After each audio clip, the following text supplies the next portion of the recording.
ಅದು ಇವರೆಲ್ಲ ಒಂದಾದ್ರೆ ಈ ವ್ಯವಸ್ಥೆಗೆ ಪ್ರಬಲವಾದ ಒಂದು ಶಕ್ತಿಯನ್ನು ಕೊಡಬಹುದು ಅನ್ನುವಂಥ ಒಂದು ನಿರ್ಧಾರಕ್ಕೂ ಅವ್ರು ಬಂದಿದ್ದಾರೆ. ಹೀಗಾಗಿ ಅವರು ಎನಿ ಕಾಸ್ಟ್ 17 ತಾರೀಕಿಗೆ ಅದನ್ನು ಮಂಡಿಸ್ತಾರೆ, ಜೊತೆಗೆ ಅನುಷ್ಠಾನಗೊಳಿಸ್ತಾರೋ ಅನ್ನುವಂಥ ಒಂದು ಆತಂಕ ಮೇಲ್ವರ್ಣೀಯ ಜನಜಾತಿಗಳೆಲ್ಲ ಅದು ಏನಾಗ್ತದೋ ಆವತ್ತಿನ ವಿಷಯ.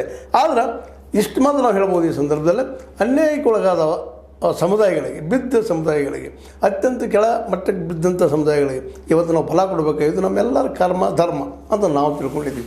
ಯಾಕಂದ್ರೆ ಅವರಿಗೆ ಭವಿಷ್ಯದ ಇಲ್ಲದಂಥ ಪರಿಸ್ಥಿತಿ ಇವತ್ತದ. ಯಾಕಂದರೆ ಇವತ್ತಿನ ವ್ಯವಸ್ಥೆಯಲ್ಲಿ ಕಾರ್ಪೊರೇಟ್ ಅಂದ್ರೆ ಮೇಲ್ವರ್ಗ ಮತ್ತು ಮೇಲ್ವರ್ಗೀಯ ಜನ ಒಂದು ಕಡೆಯಾಗ ಅವ್ರಿರೋ ಜನ ಟೋಟಲಾಗಿ ನಾವು ಲೆಕ್ಕ ಹಾಕಿದಾಗ ಭಾಳ 15% 20% ಮ್ಯಾಕ್ಸಿಮಮ್ ಇದ್ದಾರೆ.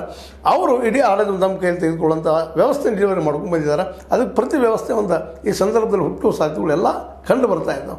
ಈಗ ನಮ್ಮ ರೆಫರ್ ಮಾಡಿದ್ದೇನೆ ನಿಮಗೆ, ಒಂದಿಲ್ಲ ಒಂದು ಕಾಲಕ್ಕೆ ಈ ಶುದ್ಧರು ಆಳುವಂಥ ಜನ ಬರ್ತದಂತ ವಿವೇಕಾನಂದ ಹೇಳಿದಂಥ ಮಾತು ಈಗ ನಿಜಕ್ಕೂ ಈ ಒಂದು ವಿಷಯ ಇವತ್ತು ಎಸ್ಟಾಬ್ಲಿಷ್ ಅಥವಾ ಸ್ಟಾರ್ಟ್ ಆಗುವಂತೆಲ್ಲ ಸಾಹಿತ್ಯಗಳು ಕಾಣ್ತಾ ಇದ್ದಾವೆ. ಇದು ಎಂದೂ ಆಗಬೇಕಾಗಿದ್ದ ಕೆಲಸ. ಅದರಲ್ಲೂ ಕಾಂಚನ ಮತ್ತು ಮಾಯಾವತಿಯವರು ಈ ಕೆಲಸವನ್ನು ಮಾಡಬೇಕಾಗಿತ್ತು. ಆದರೆ ಅವರು ತಮ್ಮದೇ ಅಂತ ಯಾವುದೋ ಒಂದು ರಾಜಕೀಯಕ್ಕೆ ಬಿದ್ದುಕೊಂಡು ಏನೋ ಮಾಡಿಕೊಂಡು ಅವತ್ತು ಅವ್ರು ಬಿಟ್ಟರು. ಎರಡನೇದು ಇಡೀ ಸಮುದಾಯವನ್ನು, ಬಿದ್ದಂಥ ಸಮುದಾಯವನ್ನು ಒಂದು ಶೈಕ್ಷಣಿಕವಾಗಿ ಮೇಲೆ ಎತ್ತರಕ್ಕೆ ಒಯ್ಯಬೇಕಾದಂಥ ಒಂದು ಕೆಲಸ ಮಾಡಬೇಕಾಗಿತ್ತು. ಅದನ್ನು ಮಾಡಲಾರದ ಮಾಯಾವತಿಯವರು ದೊಡ್ಡ ತಪ್ಪು ಮಾಡಿದರು ಐತಿಹಾಸಿಕವಾಗಿ ಅನ್ನೋದು ಅಷ್ಟೇ ಸತ್ಯದ. ಯಾಕಂದರೆ ಶಿಕ್ಷಣದಷ್ಟು ಉತ್ತಮವಾದ ಬ್ರಹ್ಮಾಸ್ತ್ರ ಯಾವುದೂ ಇಲ್ಲ.